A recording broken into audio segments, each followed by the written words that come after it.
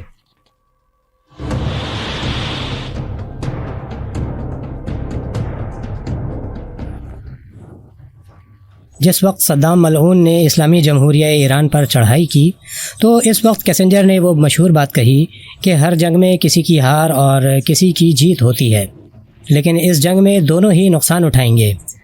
ایران کو شدید نقصان پہنچے گا جبکہ عراق اپنی قوت کھو دے گا۔ جنوری 1976 میں امریکی بحریہ نے ایران کو 69 F-14 طیارے فراہم کیے۔ کچھ خفیہ تکنیکی خصوصیات کو چھوڑ کر ایرانی ٹام کیٹ طیارہ بحریہ کے موجودہ طیاروں سے مشابہ تھا۔ امریکی اور رومانیہ کے تکنیکی ماہرین اور امریکی پائلٹس نے تربیت اور تکنیکی خدمات ہے، لیکن جو معلوم ہوا وہ یہ ہے کہ امریکہ کی جانب سے ایران پر اسلحے کی پابندی عائد ہے۔ اسپیئر پارٹس اور انتظامی سطح پر سنگین مسائل پیدا ہو چکے ہیں، جس کی وجہ سے ایرانی ٹام کیٹس طیارے عملی طور پر ناکارہ ہو چکے ہیں۔ جمهوری اسلامی اون روز نه نیروهای مسلح منظمی داشت، نه دستگاه اطلاعاتی مرتب و منظمی داشت. اول انقلاب بود دیگه، همه چی به هم ریخته بود. جمهوری اسلامی تنها چیزی که داشت ملت با ایمان و رهبر مقتدر مثل امام بزرگوار بود. جنگ شروع ہونے کے صرف 5 دن بعد ہی سید علی خامنہئی نے ایک بار پھر سے محاذ جنگ کا رخ اختیار کیا تاکہ اگلے مورچوں میں کھڑے ہو کر اسلامی انقلاب کا دفاع کر سکیں۔ ویسے تو شروع سے ہی رہبر معظم باقاعدگی سے محاذوں پر جایا کرتے تھے۔ جب میں جنوب خلیج فارس میں آپریشنز کا انچارج تھا تو ہماری ان کی خدمت میں کئی ملاقاتیں ہوئیں، حتیٰ کہ بنی صدر کے دور میں بھی ہم ان سے ملے تھے۔ ہم کہہ سکتے ہیں کہ جب ہمیں کوئی مسئلہ درپیش ہوا بنی صدر یا جنگی مشکلات کے حوالے سے، یا بنی صدر کے بعد مسلح افواج کے بارے میں کوئی مسئلہ درپیش ہوتا، تو مسلح افواج خصوصاً سپاہ پاسداران کی واحد پناہ گاہ رہبر معظم ہوا کرتے تھے۔ سید علی خامنہئی نے ایسے وقت میں فوج اور سپاہ پاسداران انقلاب اسلامی کے درمیان ایک زبردست قسم کی کوارڈینیشن بنا دی، اور وہ ایک محاذ سے دوسرے محاذ آتے جاتے رہتے تھے تاکہ فورسز کے درمیان جہادی عزم کو مضبوط کر سکیں۔ ایک ہفتے کی خاموشی کے بعد سیکیورٹی کونسل نے قرارداد نمبر 479 منظور کی، جس نے اسلامی جمہوریہ کو مایوس کر دیا۔ اس دوران جہاں ایک جانب محاذ جنگ میں بڑی سخت قسم کی گرما گرمی موجود تھی، تو دوسری جانب امام خمینی نے بنی صدر کو فوج کی سربراہی سے برطرف کر دیا۔ لیکن صورتحال مزید اس وقت خراب ہونے لگی جب بنی صدر نے جنگ بندی کی شرائط کو تسلیم کرنے کا عندیہ دے دیا۔ یہ جمہوری اسلامی کے لیے ایک مشکل وقت تھا کہ ان سے کہا جا رہا تھا کہ تم جنگ بندی کو تسلیم کرو، جبکہ ایران کے کئی علاقے مقبوضہ ہو چکے تھے۔ دوسری طرف صدام بار بار کہہ رہا تھا کہ اس نے خلیج کے سارے ملکوں اور مغرب کی نمائندگی کرتے ہوئے یہ جنگ شروع کی ہے۔ انقلاب اسلامی کی قیادت پر واضح ہو گیا کہ بنی صدر کا صدارت کے عہدے پر باقی رہنا اسلامی جمہوریہ ایران کے لیے ایک مستقل اور سنگین خطرہ ہے، اور یوں ایران کی پارلیمنٹ میں سید علی خامنہئی نے بنی صدر کو صدارت کے عہدے سے برطرف کرنے کی قرارداد پیش کر دی۔ نمونه امضا نکردن لوایح مصوبه مجلس، اهانت به شورای نگهبان و شورای عالی قضایی، متهم کردن مجلس شورای اسلامی، اهانت دائمی و مستمر به کابینه و شخص رئیس دولت، مخالفت آشکار و پنهان با سپاه پاسداران و جهاد سازندگی و دیگر نهادهای انقلابی و قانونی.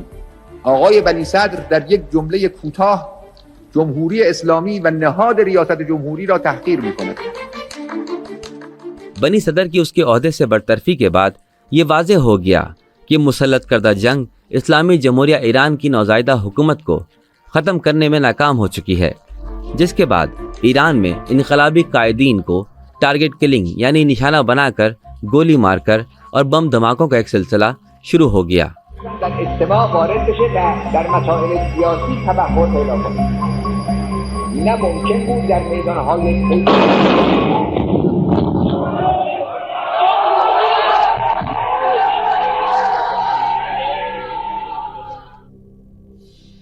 وہ چاہتے تھے کہ اگر وہ ملک کی انقلابی قیادت کو شہید کر سکیں تو اسلامی جمہوریہ کے خاتمے کے لیے راہ ہموار ہو جائے گی، امام اکیلے رہ جائیں گے اور وہ امام پر دباؤ ڈال کر ملکی حالات کا رخ اپنے فائدے میں اور اپنی طرف موڑ سکیں گے، جبکہ ملک حالت جنگ میں بھی تھا۔ بنی صدر کی برطرفی کے صرف 5 دن بعد ہی سید علی خامنہئی کو ایک بم دھماکے کے ذریعے قتل کرنے کی کوشش کی گئی۔ اگلے ہی دن جمہوریہ اسلامی پارٹی کے مرکزی دفتر میں خوفناک بم دھماکہ ہوا، جس میں انقلاب اسلامی کی 72 اہم رہنما شخصیات نے اکٹھے جام شہادت نوش کیا۔ ان میں پارٹی کے سربراہ اور اہم ملکی و علمی شخصیت آیت اللہ سید محمد بہشتی بھی شامل تھے۔ 100 حکومتی عہدیداروں اور اراکین پارلیمنٹ کی شہادت کے صرف 1 مہینے بعد ایک اور بزدلانہ دہشت گردانہ حملہ کیا گیا، جس میں صدر مملکت محمد علی رجائی اور قومی اسمبلی کے اسپیکر محمد جواد باہنر کو شہید کر دیا گیا۔ یہ بات یقینی ہے کہ تخریب کار قوتوں نے اپنی ابتدائی کارروائیاں جیسے جمہوری اسلامی پارٹی کے ہیڈ کوارٹر کو بم دھماکے سے اڑانا، بعض اہم شخصیات کو قتل کرنا، منافقین اور امریکی انٹیلیجنس CIA کی مدد سے انجام دی تھیں۔ بعضی کسانی بودند که مباشر این جنایت بزرگ بودند. اینها سالهای متمادی در بین مردم، در بین جوانها با تبلیغاتی خودشون رو جور دیگری معرفی کرده بودند، طرفدار آزادی، طرفدار ارزش‌ها.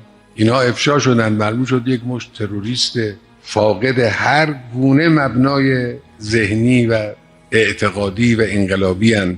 همینا بودن که بعد از آنی که اندک مدتی از این حادثه گذشت به کسی مثل صدام حسین پناهنده شدند. علیه مردم عراق هم کار کردند، علیه مردم ایران هم تلاش کردند. انقلابی قیادت نے اس وقت سید علی خامنہئی کو ملک کے صدارتی امیدوار کے طور پر نامزد کر دیا۔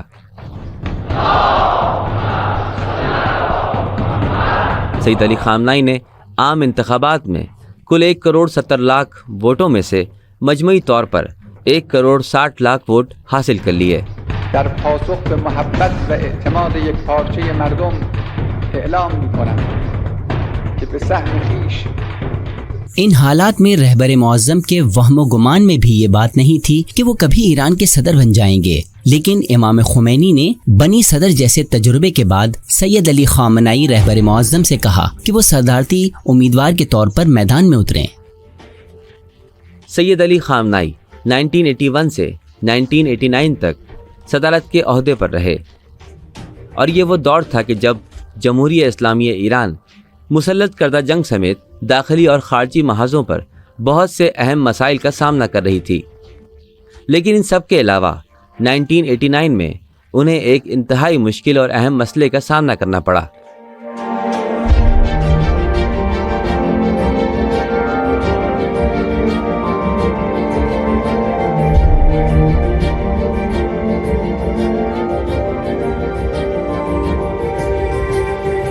موافق هستند قیام بفرمایید.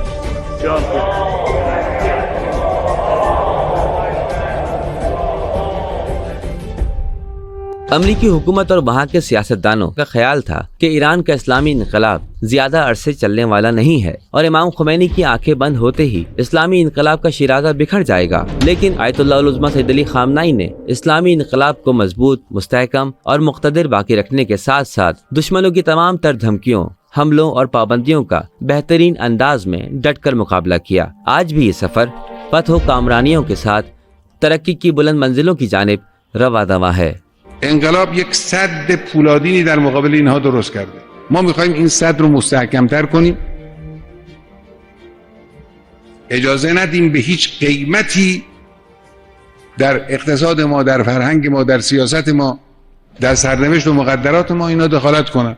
این احتیاج داره به این که استحکام درونی و داخلی پیدا کنه. این استحکام درونی یکی از پایه‌های مهمش اقتصاده. میڈیا اسٹار ورلڈ کی آج کی پیشکش کیسی لگی کمنٹس میں ضرور لکھیں۔ تھینک یو، دھنیہ واد، شکریہ، جے بھارت، جے ہند۔ میڈیا اسٹار ورلڈ کے اور ویڈیو دیکھنے کے لیے ہمارے چینل کو سبسکرائب کریں اور سیدھے نوٹیفیکیشن پانے کے لیے بیل آئیکن دبائیں۔ اور اگر ہماری خبر سچی اور اچھی لگے تو اپنے واٹس ایپ، انسٹاگرام، فیس بک اور ٹویٹر اکاؤنٹ پر ضرور شیئر کریں۔